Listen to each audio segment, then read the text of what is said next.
کہ جن کے نام پر یہ رقم دی گئی، اس یقین دہانی پر کہ اس یقین دہانی کے مل جانے کے بعد کہ نواز شریف صاحب ہی پاکستان کے آئندہ وزیر اعظم ہوں گے، کیونکہ ان کے آنے کے بعد مسلم لیگ کی جیت جو ہے وہ نظر آ رہی ہے۔ تو جب چین اور سعودی عرب نے یہ دیکھا کہ اب ان کی واپسی میں کوئی رکاوٹ نہیں ہے، تو تب انہوں نے یہ نظر کرم کی۔ اس میں شہباز شریف صاحب اور ڈار صاحب کا کوئی کارنامہ نہیں ہے۔ ڈار صاحب نے تو یہ کارنامہ کیا ہے کہ غریبوں پر ٹیکس لگا دیا ہے اور تعمیرات کی صنعت پر اور جاگیرداروں اور وڈیروں کا جو زراعت ٹیکس ہے وہ معاف کر دیا ہے، ملک ریاض کا ٹیکس معاف کر دیا ہے اسحاق ڈار صاحب نے، اور غریبوں پر جن کے مکان 5 مرلے کے ہیں یا 10 مرلے کے ہیں اور جو بجلی استعمال کرتے ہیں اپنی محدود تنخواہ میں، ان کا انہوں نے قتل عام کر دیا ہے، ان کا ذبیحہ کر دیا ہے۔ تو خیر خبر یہ گرم ہے، ایک اردو ویب سائٹ کوئی ہے اس نے مسلم لیگ کے ایک لیڈر کا حوالہ دیا ہے اور اس کا نام نہیں دیا، اور کہا ہے کہ فوج نے نواز شریف صاحب کو وطن واپسی سے روک دیا ہے، اور یہ بات مسلم لیگ کے کچھ اور لیڈر بھی کر رہے ہیں۔ جب اس معاملے کی تہ میں جانے کی کوشش کی گئی تو پتہ چلا کہ مسلم لیگ نواز کے اندر جو اینٹی نواز گروپ موجود ہے، خواجہ آصف صاحب کی شکل میں، خواجہ سعد رفیق کی شکل میں، یا کچھ 3-4 اور لوگ ہیں، اور جن کے سربراہ مبینہ طور پر خود میاں شہباز شریف صاحب ہیں، وہ کوشش کر رہا ہے کہ نواز شریف پاکستان واپس نہ آئیں۔ ان کا خیال ہے کہ اب چونکہ چوائس کوئی نہیں رہی ہے، عمران خان کا تو خاتمہ ہو گیا، اس لیے اگر نواز شریف صاحب نہیں آتے تو لا محالہ فوج جو ہے وہ شہباز شریف کو وزیر اعظم بنانے پر راضی ہو جائے گی۔ اور یہ شہباز شریف صاحب کے کیمپ کے جو کالم نویس ہیں، جو ٹی وی پر بیٹھے ہوئے صاحب ہیں، وہ بھی یہ اس بات کے اشارے دے رہے ہیں کہ فوج کا فیورٹ جو ہے وہ ہے شہباز شریف، حالانکہ یہ بات 0 سے لے کر 100% تک جھوٹ ہے۔ فوج کا فیورٹ شہباز شریف صاحب نہیں ہے۔ شہباز شریف صاحب نے فوج کو مایوس کیا ہے اپنے قدم قدم پر طرز عمل سے، کیونکہ نہ تو وہ معاشی میدان میں کوئی کارکردگی دکھا سکے، نہ وہ انہوں نے کوئی عوام کو کوئی ریلیف دیا، بلکہ ان کی یہ تقریریں کچھ اس طرح کی رہی ہیں جن سے ظاہر مسلم لیگی کارکنوں کو بھی شرمندگی ہوتی کہ میں کپڑے بیچ کر بھی مہنگائی ختم کروں گا، لیکن مہنگائی پھر آپ نے دیکھا، سستا آٹا کی اشتہار بازی پر کروڑ روپے خرچ کیے گئے، لیکن آٹا سستا نہیں ہے، آٹا دوگنا مہنگا ہو گیا ہے، اور کہیں پر بھی کوئی بھی چیز ان داموں میں نہیں مل رہی ہے جس کے اشتہار شہباز حکومت دیتی ہے کہ یہ چیز بھی ہم نے سستی کر دی، یہ چیز بھی ہم نے سستی کر دی، اور یہ چیز بھی ہم نے سستی کر دی۔ ایسا کچھ نہیں ہے، مہنگائی بدستور بڑھ رہی ہے۔ اتنا ضرور ہوا ہے کہ جو بیرون ملک سے اقتصادی کامیابیاں ہوئی ہیں ان کی وجہ سے، ایک تو کہ پاکستان کی معیشت جو بنیادی سطح کی معیشت ہوتی ہے جس سے فوری طور پر عام آدمی کو کوئی توقع نہیں ہو سکتی، ان دی لانگ ٹرم وہ فائدہ مند ہوتی ہے، وہ کامیابی ملی ہیں، اور وہ کن کی وجہ سے ملی ہیں وہ میں نے عرض کر دی۔ تو اس صورتحال میں یہ کہنا کہ فوج نے نواز شریف کو روک دیا ہے، یہ ایک لابی کی شرارت ہو سکتی ہے، اور اس لابی کے ساتھ ظاہر اس اب ایک طرح مصرع انہوں نے دیا ہے، مطلع دیا ہے، تو اس پر گرا لگانے کے لیے پی ٹی آئی کے اندر سے بھی لوگ موجود ہیں، وہ بھی اس کو آگے بڑھائیں گے، اس غزل کو 2 غزلہ بنائیں گے، 6 غزلہ بنائیں گے، اور پاکستان سے باہر بیٹھے ہوئے لوگ بھی اس کو ایشو بنائیں گے کہ نواز شریف صاحب کی واپسی پر کانٹا لگا دیا گیا ہے۔ ناظرین یہ جھوٹ ہے، نواز شریف صاحب کب آتے ہیں اس بارے میں ضرور ابہام نئے سرے سے پیدا ہو گیا، اور جیسا کہ ہم سب جانتے ہیں کہ پاکستان میں ایک دن جو صورتحال ہوتی ہے اس میں اگلے دن کچھ تغیر آ چکا ہوتا ہے، اور یہ ابہام اس لیے پیدا ہوا ہے کہ ایک چیز اسلام آباد میں اب اس کی تصدیق ہر کوئی کر رہا ہے کہ الیکشن شاید نومبر میں نہ ہو سکے۔ 2 دن پہلے فیصل وابڈہ صاحب 2-3 چینلز پر یہ بات کر رہے تھے کہ الیکشن نومبر میں نہیں ہو رہے، اور یہی بات مسلم لیگ کے وہ حلقے بھی کر رہے ہیں جن کا تعلق میاں نواز شریف صاحب سے ہے، میاں شہباز شریف صاحب سے نہیں، میاں نواز شریف صاحب سے جن کا تعلق ہے،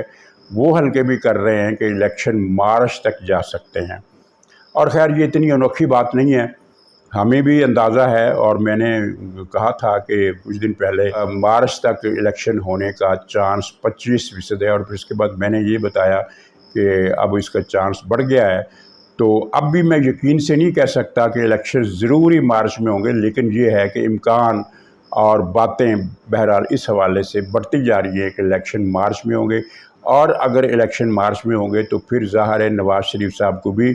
ملک میں آنے کی اتنی جلدی نہیں ہوگی، جو کہ میرے خیال میں میری اپنی ذاتی رائے ہے،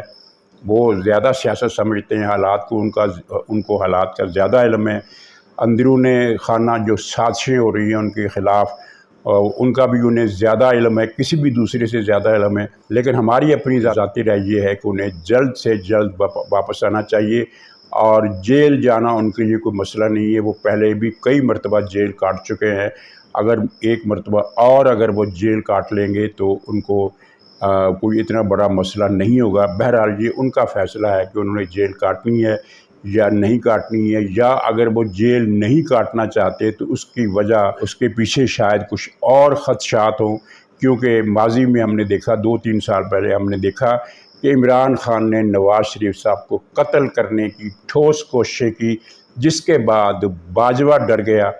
کہ اگر نواز شریف صاحب کو کچھ ہو گیا تو پھر بڑا میرے لیے بھی معاملہ خراب ہو جائے گا، اور پھر باجوہ نے مداخلت کر کے نواز شریف صاحب کو باہر بھجوایا، ورنہ عمران خان نواز شریف صاحب کو قتل کرنے میں خدا نخواستہ کامیاب ہو سکتا تھا۔ تو اس طرح کی باتیں بھی ہو سکتا ہے ان کے علم میں ہو۔ تو خلاصہ یہ ہے کہ نواز شریف کی واپسی اور الیکشن کے نومبر میں ہونے کے بارے میں ابہام پیدا ہو گیا اور ابہام بڑھ بھی گیا ہے، لیکن یہ کہنا کہ فوج نے نواز شریف کو روکا ہے، اس لیے کہ اگر نواز شریف صاحب نہیں آتے تو پھر جناب چین اور سعودی عرب کی نوازشات بھی ختم ہو جائیں گی، اس کے بعد پاکستان کی ریاست کیا کرے گی یہ بتانے کی ضرورت نہیں، کیونکہ اس وقت پاکستان کی جو صورتحال ہے وہ یہ ہے کہ جیسے آکسیجن کا جو سلنڈر ہے مریض کو لگا ہوا ہے، اور سلنڈر جو ہے وہ ایک ڈور کے ساتھ چھت سے لٹک رہا ہے، یعنی وہ کسی وقت بھی وہ ڈور ٹوٹ سکتی ہے اور سلنڈر پھٹ سکتا ہے۔ تو ایسی صورتحال میں اس کی کوئی لاجک نہیں ہے اور اس میں کوئی صداقت بھی نہیں ہے، یہ یعنی ایک جھوٹ خبر ہے جو پھیلائی جا رہی ہے، اور لابیاں یہ خبریں پھیلاتی ہیں، ان کے اپنے مخصوص مقاصد ہوتے ہیں، کوئی فضا پیدا کرنی ہوتی ہے، کئی چیزیں ہوتی ہیں، ایک گراؤنڈ بنانی ہوتی ہے، تو یہ خبر تو جناب اس حد تک جھوٹ ہے۔ ناظرین، یہ برطانوی اخبار انڈیپینڈنٹ کو انٹرویو دیتے ہوئے عمران خان نے کہا کہ میں پاکستان کا نیلسن منڈیلا بھی ہوں اور میں مہاتما گاندھی بھی ہوں۔ اب اس پر تبصرہ کیا جائے؟ مہاتما گاندھی نے کتنی جیل کاٹی، جنوبی افریقہ میں کتنی جیل کاٹی، بھارت آ کر ہندوستان آ کر کتنی جیل کاٹی، اور کس طرح انہوں نے دن رات ایک کر کے لوگوں کی خدمت کی، اور نیلسن منڈیلا نے ساری عمر جیل کاٹی، اپنے اصولوں پر سمجھوتہ نہیں کیا، موت سے نہیں ڈرا، اور ان کا موازنہ 1000 طریقے سے اگر کیا جائے تو ہر 1000 میں سے ہر ایک طریقہ جو ہے، ہر ایک رستہ جو ہے وہ عمران خان کے منہ پر چھتر بن کر لگتا ہے، لیکن اس کی دماغی حالت ایسی ہے کہ یہ خود کو نیلسن منڈیلا اور گاندھی کہہ رہا ہے، جبکہ گاندھی اور منڈیلا دونوں عدم تشدد کے حامی تھے۔ عمران خان کی 22 سالہ جدوجہد تشدد سے عبارت ہے، اس کی تقریریں ہیں، ان کو ایسا پھینٹا لگاؤ، ان کو اڑا کر رکھ دو، جلا کر رکھ دو، مار دو، انقلاب لے آؤ، جانوں کی قربانیاں دے دو، پولیس والوں کو میں خود پھانسی دوں گا، اپنے ہاتھ سے پھانسی دوں گا۔ اس طرح کی باتیں کرنے والا کیا مہاتما گاندھی یا نیلسن منڈیلا نے کبھی کسی کو پتھر مارنے کی بھی تلقین کی؟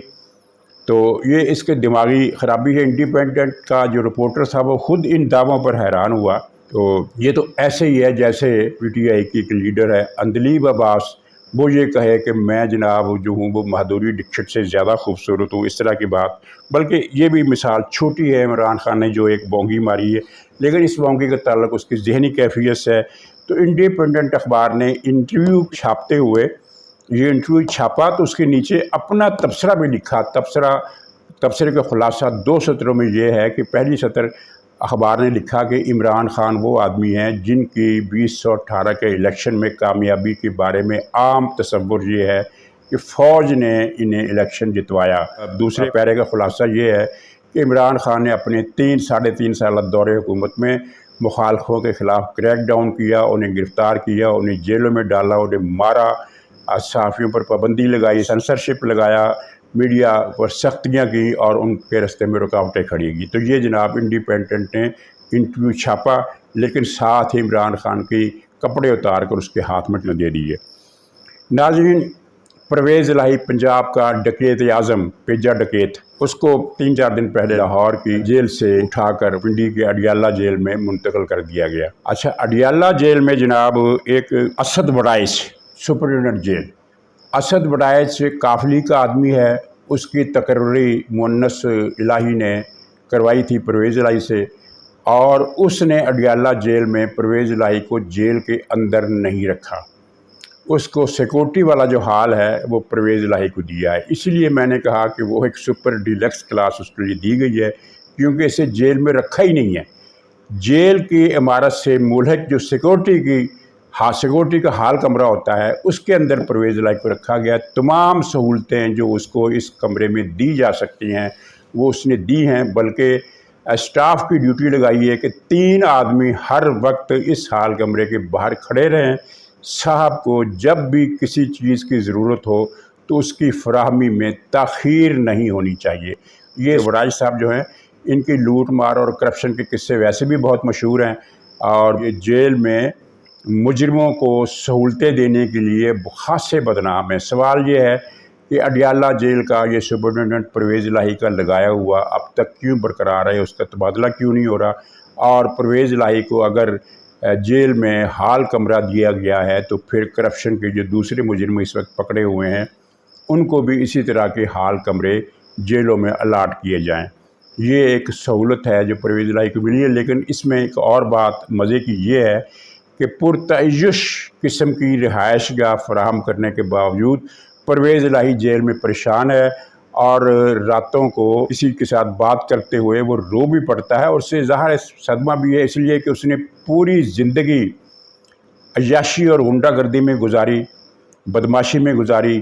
پوری زندگی۔ اب تقریباً اس کی عمر 80 سال ہو چکی ہے۔ زندگی میں یہ پہلی بار اس نے جیل کا مزہ چکھا ہے، اور ظاہر ہے جیل میں چاہے تمام عیاشی کی سہولتیں موجود ہوں، وہ گھر تو بہرحال نہیں ہوتا، اور گھر میں بیٹھ کر جس طرح یہ روزانہ کی بنیادوں پر کرپشن کرتا تھا وہ قصہ بھی ختم ہو گیا، اور جب سے مؤنس الہی اسپین گیا ہے تو یہ ویسے ہی ادھورا رہ گیا، اس کی طاقت بھی کم پڑ گئی ہے، اور اس کو اس بات کا بھی صدمہ ہے کہ مؤنس الہی اس کی بات نہیں سنتا، اور یہ اس نے شجاعت سے 2 مرتبہ کہا کہ میں تو پی ٹی آئی چھوڑنا چاہتا ہوں لیکن ابا جی مجھے چھوڑنے نہیں دیتے۔ تو ابا جی سے مراد مؤنس الہی ایک جو بیٹا ہے اس کا، وہ اس کا باپ بنا ہوا ہے، اس کے پیچھے پوچھے بغیر پرویز الہی کچھ نہیں کر سکتا۔ وجہ یہ ہے کہ پرویز الہی عمر کے اس حصے میں ہے، اس کا دماغ جہاں کام نہیں کرتا۔ اب یہ مؤنس الہی کے بغیر وہ کرپشن بھی نہیں کر سکتا، اور مؤنس الہی نے جتنا اربوں روپے پاکستان سے لوٹا تھا وہ لے کر اسپین فرار ہو گیا ہے۔ وہاں اس نے ایک پینٹ ہاؤس بنایا ہوا ہے، وہاں اس نے ایک وہ فارم ہاؤس بھی بنایا ہوا ہے، اور بوٹ ہاؤس بھی بنایا ہوا ہے، اور بہت بڑا شاندار ایک ایسا گھر اس نے لیا ہوا جیسا ہم ہالی ووڈ کی فلموں میں کھرب پتی افراد کے گھر دیکھتے ہیں، اس طرح کا گھر لیا، اور وہاں بیٹھ کر وہ پیتا رہتا ہے سارا دن، کام دھندا جو ہے وہ اس کے ملازم کرتے ہیں، اور یہ اتنا پیسہ وہاں اسپین لے گیا ہے کہ اگر یہ کچھ بھی کام نہ کرے تو محض اس کی سرمایہ کاری سے اس کو مہینے کے کروڑوں روپے، صرف سرمایہ کاری کے منافع میں اس کو کروڑوں اربوں روپے کا منافع اس کو آ جاتا ہے۔ تو اس کو کام دھندا کرنے کی ضرورت نہیں، چنانچہ بتانے والے بتاتے ہیں کہ صبح سے رات تک ڈانس پارٹیاں، شراب اور دوسری اس طرح کی چیزیں چلتی ہیں، بزنس کا کام یہ نہیں کر رہا۔ تو اس سے اندازہ لگائیں کہ یہ کتنی بڑی رقم لوٹ کر فرار ہوا، اور اب مجھے لگتا ہے کہ یہ مؤنس الہی کے جو گناہ ہیں ان کی سزا بھی پرویز الہی کو مل رہی ہے، اور پرویز الہی کے اپنے گناہوں کی سزا بھی اس کو مل رہی ہے۔ تو یہ جو اس کو لگژری قسم کی رہائش جیل میں دی گئی ہے اتنی زیادہ معنی نہیں رکھتی، لیکن اس سے حکومت کی کمزوری اور لا علمی کا اندازہ ضرور ہوتا ہے کہ وہ حکومت کس طرح بے بس ہے بیوروکریسی کے ہاتھوں، کہ اس کے بہت سارے احکامات پر عمل نہیں ہو رہا۔ ناظرین، جو بزرگ ٹاؤٹ ہیں جن کا میں اکثر ذکر کیا کرتا ہوں، ان کے غیر ملکی کھاتوں میں 1 ارب روپے کی رقم جمع کرائی گئی تھی کہ آپ نے وکیلوں کے ذریعے ایجیٹیشن کرانا ہے، اور اس کے علاوہ جو پٹیشن دائر کی ہے اس کے پیسے الگ تھے۔ تو خیر یہ تو کوئی خبر نہیں، یہ عمران خان نے اس سے پہلے بھی فیصلہ کرنے والوں کو